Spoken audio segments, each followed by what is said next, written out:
안녕하세요, 일렉트로캠입니다. 오늘도 안전한, 오늘 결론은 라스가 얘기한 모델 Y의 이런 안전 설계에 대해서 마무리를 질 것 같은데요. 정말 인상 깊었습니다. 이런 최근에 충돌 이슈라든지 IIHS에서 좀 현대차의 안타까운 소식을 제가 얘기를 했었는데, 그러면서 제가 테슬라는 이걸 굉장히 앞서 나간다 그랬는데, 이번 공개된 영상에서 보면은 정말로 엄청나게 앞서가더라고요. 그러면서 철학과 설계면에 있어서 놀라움을 금치 못했습니다. 이래서 테슬라를 타는 거죠. 진짜 가장 안전한 전기차가 맞는 것 같습니다. 돌아와서 이제 심승우님께 감사해야죠. 이렇게 후원해주셔서 감사합니다. 거기다가 이런 상세한 의견까지 주셔서, AGI는 그냥 AI인데 제너럴 AI죠. 저도 생각이 많이 바뀌었습니다. 챗GPT를 쓰면서 제가 이걸 너무 과대포장했다, 과대평가했다라는 생각을 제가 이미 밝혔죠. 왜 그러냐면 테슬라가 배터리를 빨리 생산할 거라고 제가 생각했던 게 AI의 도움이 있으니까 좀 손 타는 걸 좀 줄일 수 있지 않을까 그랬는데, 그게 잘 안 돼서 뿐만 아니라 현업에 반도체라든지 제조에 있어서 좀 한계가 있기 때문에 좀 너무 과대포장한 게 없지 않아 있었다라는 의견도 제가 얘기를 했는데, 요즘 챗GPT를 쓰면서 생각이 다시 한 반쯤 바뀐 것 같습니다. 저 역시도. 여기 제프리 힌튼 교수님 의견도 주셔서 너무 감사하고요. 저도 대체적으로 굉장히 동의합니다. 정말. 아직 이 로봇이라든지 아날로그적인, 그러니까 생각은 대체할 수 있다 할지라도 얘가 이제 거대해져서 한 2030년에는 정말 이렇게 아이디어라든지 심승우님께서 주신 지적 능력을 좀 도와주는 데까지는 어느 정도 저도 굉장히 동의를 하는데, 다시 한번 그 로봇과의 접점, 고기가 애매해서, 그치만 엄청나게 발전하고 있는 거는 사실입니다. 그리고 LLM, 라지 랭귀지 모델에 있어서도 너무 좋은 의견 주셔서, 그렇죠, 우리 이거를 이미 쓰고 있었죠, 자동 완성 기능. 근데 사실 자동 완성이라는 게 앞뒤를 다 알아야 대충 타겟팅 할 수 있는데, 그거 이제 확장 버전이 챗 GPT인데 그거를 거의 무한에 가깝게 확장해 버리니까 이런 챗봇이 튀어나올 줄. 그래서 제 주변에는 이거를 이렇게 높게 생각하지 않는 사람들이 꽤 있습니다. 이거 저도 주변 사람들에서 좀 바이어스 되는 면이 있죠. 근데 심승우님 다시 한번 이렇게 감사하고, 제가 그 GTC 인터뷰도 한번 보도록 하겠습니다. 너무 귀중한 의견 너무 감사합니다. 저 역시도 이렇게 경험해 보지만 정말 엄청난 발전을 하고 아이디어나 저를 굉장히 잘 도와주는 데까지는 무리 없이 발전하지 않을까 싶은데, 물론 이 로봇, 그래서 일론 머스크가 지금 챗GPT에 자꾸 브레이크를 거는 것 같은데, 이분은 현재 이 핵심적인 기술은 다 자기를 통해서 가야 하는, 저는 항상 일론 머스크를 그렇게 빨진 않습니다. 테슬라가 좋은 차를 만들기 때문에, 그리고 그동안 너무 잘해왔어서, 그리고 이렇게 하는 데 있어서 일론 머스크가 1등 공신이기 때문에 이걸 실제 양산하고 밀어붙이는 그 뚝심과 지원, 그 보는 눈, 타의 추종을 불허하는 천재인 건 맞지만 100% 다 동의하진 않습니다. 저도 가끔 일론 머스크에 대해서 반대하는 의견을 냈고, 여기서도 좀 동의하긴 그래서, 그러니까 AI의 발전에 대해서는 높게 평가하지만 제 생각에는 챗GPT를 그냥 견제하기 때문에 일론 머스크랑 이제 몇몇 유명하신 사이언티스트나 교수님들께서 이제 AI에 대한 자살행위라는 이 발전이 이제 초지능까지, 심승우님께서도 얘기하셨던 이 초지능까지 가기 때문에 인간을 위협할 거기 때문에 적정한 가이드라인과 방어벽 혹은 규정, 스탠다드가 정립되지 않으면 자살행위인 거에 이제 서명하시고 6개월 동안 연구를 정지하라고 하는데, 글쎄요, 테슬라도 지금 AI를 하고 있는데 챗GPT가 지금 장난이 아니거든요. 지금 챗봇만 하는 게 아니라 얘네들이 이렇게, 이거 CG 아니라고 지금 얘기하죠. 이런 로봇도 실제 박스도 열고 테스트하는 로봇뿐만 아니라 챗GPT를 플러그인화해서 진짜 개인 비서로 쓰는 겁니다. 음식점 예약이라든지 여러 가지 일들을, 그러니까 앱으로 하는 것들을 챗GPT랑 연동시켜서 챗GPT를 확장시켜서 더 원활하고 편하게 어느 테이블 아니면 어떤 음식점 대략적인 가이드만 줘도 예약을 한다든지, 그러니까 정말로 비서화되는, 얘 지금 확장력이 장난이 아니거든요. 그거에 다들 불안감과 얘가 다 해먹을 것 같은 견제용으로 저는 일론 머스크가 이런 얘기를 하지 않았을까. 그리고 더더욱이 이제 배가 아픈 건 이 오픈 AI 창업자 중 한 명입니다, 일론 머스크가. 근데 자기가 나오고 나서 너무 잘 되고 있으니까 아마 내부적으로도 일론 머스크 성격상 자기 마음대로 이게 자기 주도권 하에 이게 안 되면은 워낙 의견이 강력한 사람이니까요. 그러니까 뭔가의 마찰이 있지 않았을까라고 저는 추정을 합니다. 챗GPT 오픈 AI 안에서. 나왔는데 가뜩이나 더 잘 돼서, 물론 일론 머스크가 나올 때 얘기한 건 이제 테슬라도 AI를 하고 있기 때문에 conflict of interest가 있죠. 서로 이해관계가 이제 맞물려 있기 때문에 그런 문제 때문에 나왔다고는 하는데, 지금 돌아가는 상황은 오픈 AI가 지금 마이크로소프트 투자받는 것도 이제 일론 머스크가, 그쵸, 이게 대의적인 말은 맞긴 한데 우째 좀 너무 지금 잘 나가고 있거든요. 휴머노이드 로봇부터 해서 지금 확장력이 폭발할 조짐이 보이고 있기 때문에 써보면은 저도 뒤통수를 맞는 정말 대단한 건 맞습니다.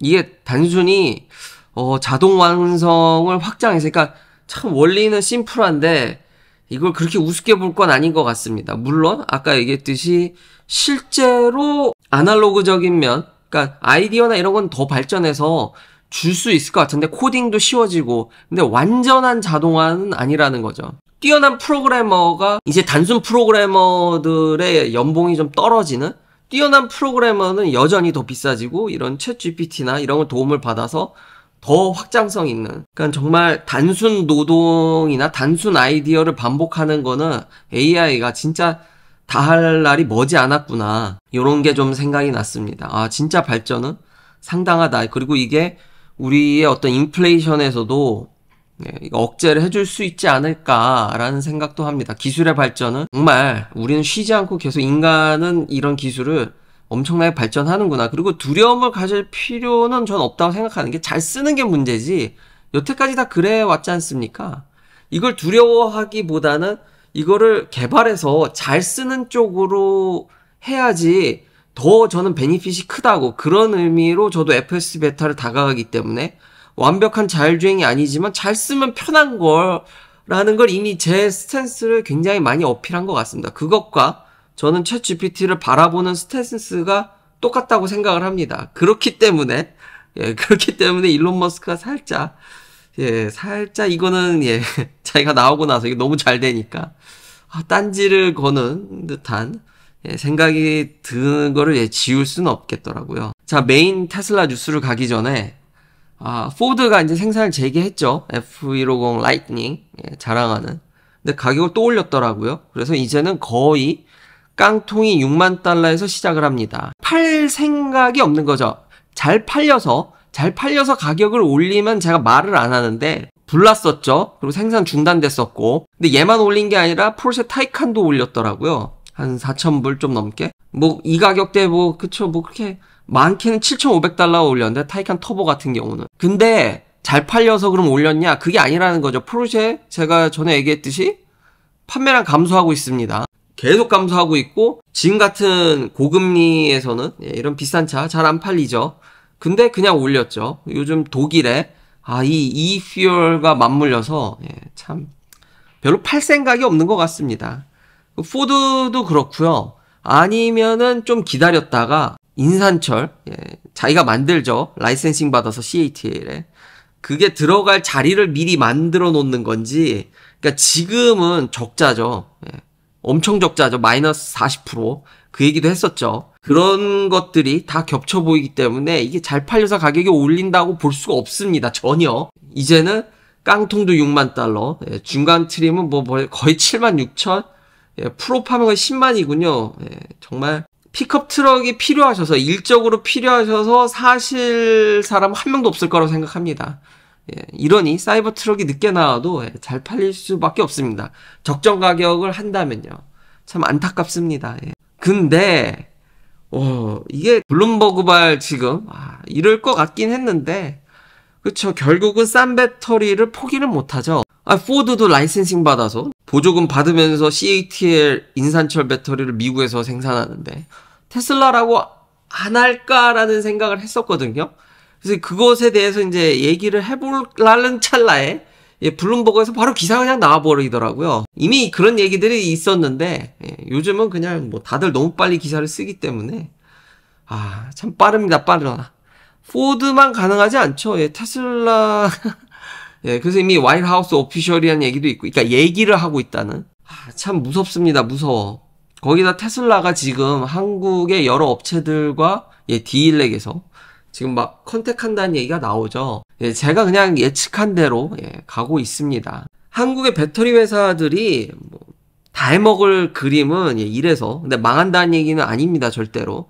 그런데 참 테슬라가 애플 같은 짓을 많이 한다고 제가 이미 미리부터 옛날부터 얘기를 했죠. 거기다 이제 중국에서 막바로 수출하는 건 안 되니까 한국을 전진기지화 하려는 것도 맞는 것 같습니다.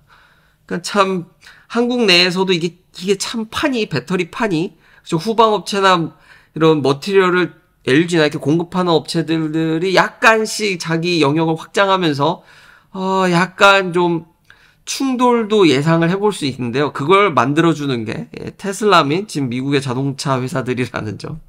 그리고 인산철의 위력과 CATL의 이 저가 배터리는 참 무섭다. 테슬라도 어떻게든지, 포드도 했는데 테슬라라고. 이게 다 이렇게 된 이유가 있습니다. 그러니까 파나소닉한테 지속적으로, 테슬라가 원래 파나소닉한테 배터리도 공급받을 뿐만 아니라 파나소닉의 서플라이 체인도 계속 컨택을 했거든요. 근데 파나소닉이나 그 일본 업체들이 좀 적극적이지 않죠.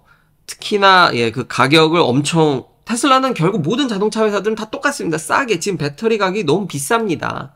그거는 옛날이나 지금은 변하지 않았기 때문에 다 같은 얘기 계속 반복하는 거죠. 그리고 파나소닉도 이미 얘기를 했고요. 테슬라랑 같이 해서 이익을 내는데 굉장히 어려웠고, 이걸 하이 퀄리티로 테슬라가 원하는 성장 속도만큼 받쳐주는 게 쉽지가 않습니다. 그래서 이 판이, 그래서 이제 한국 회사들도 기회가 생겼고, 여러 가지 지금 기회가 터지고 있는데, 제가 전에도 얘기했듯이, 이거 진짜 까딱 잘못하다가는, 참, 여기 판이 무섭다라는 생각이 듭니다. 다음은, 그래도 정말 이 테슬라를 응원할 수밖에 없는 게, 이 밑에 보이시나요?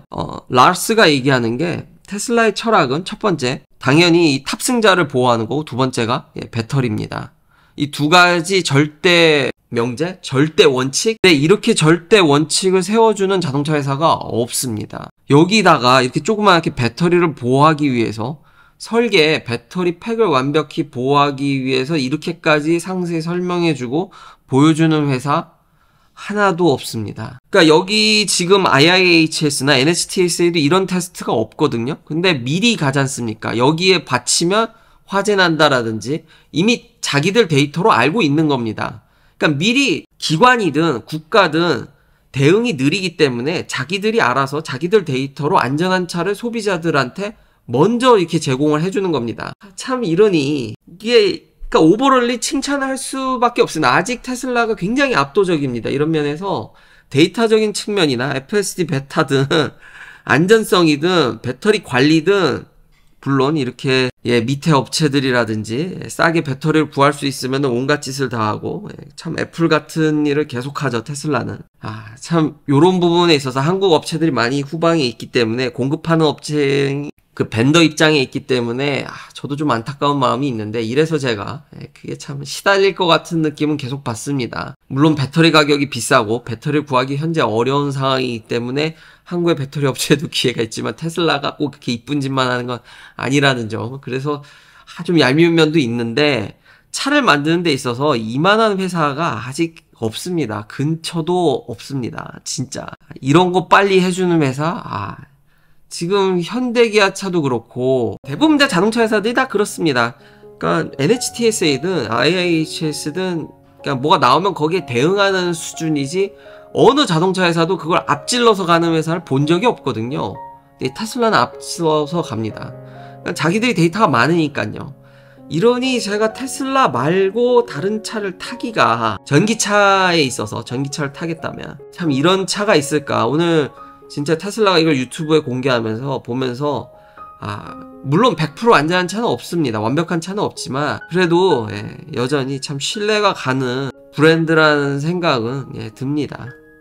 긴 영상 시청해주셔서 감사합니다. 다음도 테슬라 관련 이야기들로 찾아뵙겠습니다.